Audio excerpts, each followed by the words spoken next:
Okay. Um, I'm going to start off talking about two angels that fell in Dungeons and Dragons. Um, Asmodeus and Zariel. Okay. These two angels fell because there's a war against the demons that's going on in the universe. And they didn't believe that God was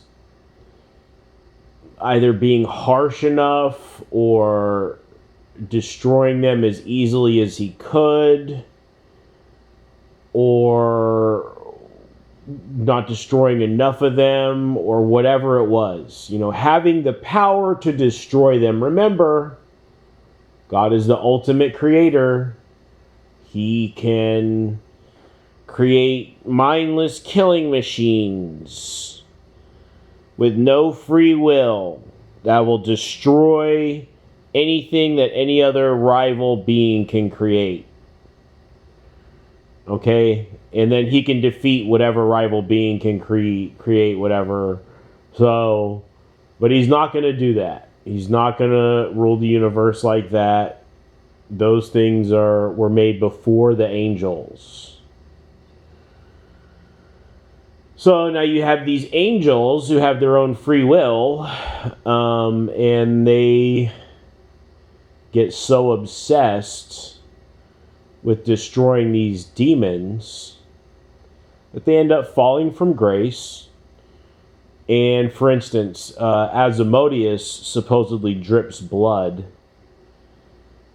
because he fell so hard from heaven. He was one of the most highest ranking angels. And yeah, and just is going to do it on his own. Is going to fuck them up, you know, the way he wants to. So anyways, so I'm sure those two, oh, and what does Zariel have? I think it's got, I don't know, I forget the story with that one, but that's another one that does have an interesting story. It fell later, I believe, than Asmodeus. Is it Zariel, something like that? But anyways, so yeah, and another thing, these angels were specifically created, I guess, to defeat these demons. So really, they're just doing their job. And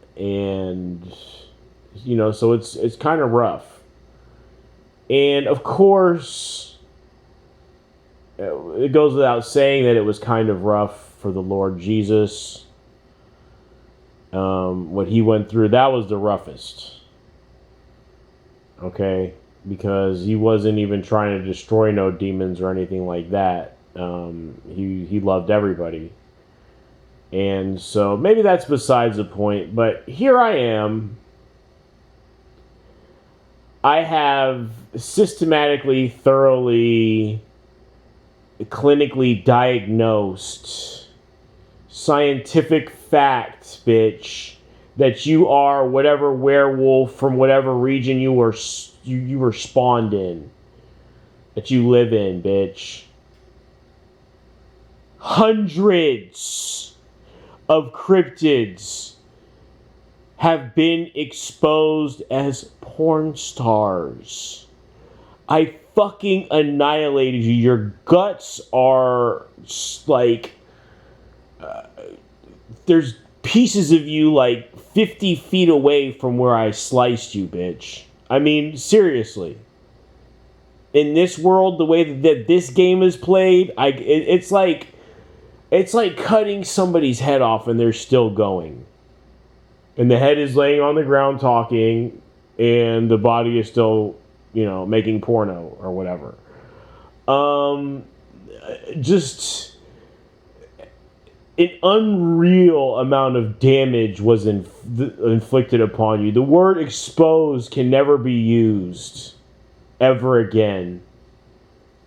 Or you have to create a new word for me for how I exposed you. Okay? Yeah. You got so fucked up. And yet, you know, I did what I had to do. I did my job. And here we go. Here is where they're saying, yeah, now you see where we're coming from. Because I hit you so fucking hard, but God loves you so much. He is going to allow it to be in a totally intellectual way how I hit you. And really, I'm saying there's supposed to be boots on ground, people storming into your domicile with warrants and shit like that, okay? Seriously. But yet, God loves you so much. This is how we're going to hit you.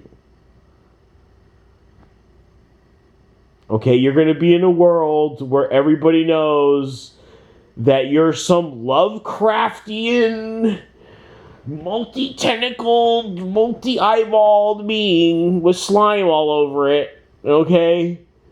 Manifested into flesh as a woman. We're going to know that you're some lake monster that haunts some area.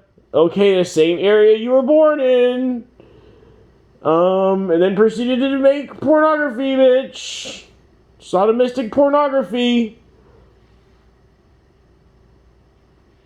So I forget exactly what I was saying, but I mean,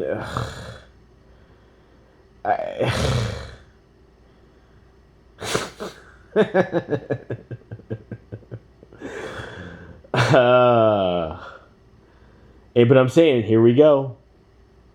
And I hit you so fucking... It's like, maybe one of these angels. They fucking annihilated some demon they were supposed to annihilate. And then God comes in and says, oh, no, you can't, finish him. No finisher. Just let him go. Let him go lick his wounds. So, I mean, that's pretty much really all I wanted to say. Just this position that I'm in, and just so thoroughly owning you if you ever fucking cross paths with me. If you ever have to sit there tied up, kneel down before me. God forbid that happen. If you ever come across me in public and dare want to say one fucking word to me, bitch, I own you. I may as well, without even having to do it, I may as well have you tied up in a cage, poking you with a stick. Okay?